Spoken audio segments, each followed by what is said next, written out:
Et on va revenir avec vous, Gauthier Rybinski, sur le cas donc d'Alla Pugacheva. Bonjour Gauthier. Elle se met clairement en danger ?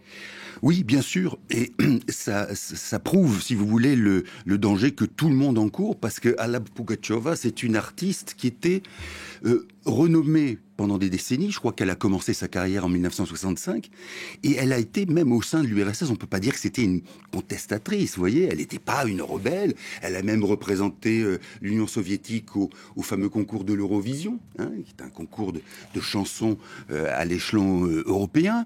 Elle chantait, si vous voulez, des choses qui étaient populaires dans la mesure où ça correspondait à un certain état d'âme, mais sans aller trop loin, sans dire que c'était du désespoir, alors que parfois il y avait du désespoir, bien sûr, quand on vivait en Union soviétique. Et du coup, elle avait acquis cette notoriété et une façon d'être presque intouchable.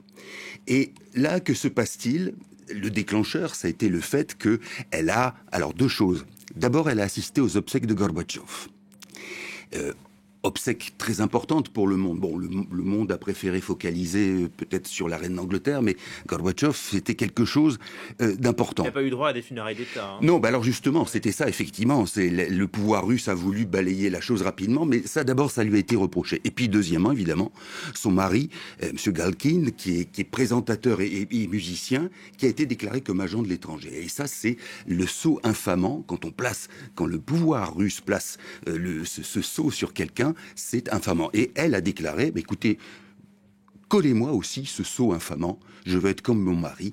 Et effectivement, on pense qu'elle est déjà en dehors de Russie depuis un certain temps. Est-ce que ça peut avoir un effet sur le grand public, cette prise de position ? Alors, oui, parce que si vous voulez, dans la perspective où on se pose des questions, cette femme à laquelle beaucoup ont eu confiance se disent, tiens, il y a quelque chose qui tourne pas rond. Et puis il y en a d'autres, si vous voulez. Il y a Shevchuk, il y a Yashin, il y a tous ces gens-là qui ont quelque chose à dire, qui sont extrêmement courageux parce qu'ils ne sont pas organisés. Et ça, c'est l'un des problèmes en Russie, c'est que comme on n'a pas connu une pratique démocratique, on n'a pas la culture de l'association, même de l'association clandestine. Donc tous ces gens-là sont peu ou prou isolés, c'est ce qui rend leur existence très difficile. Pour ceux dont on parle aujourd'hui, il y a une chose qui les protège relativement, c'est précisément leur notoriété.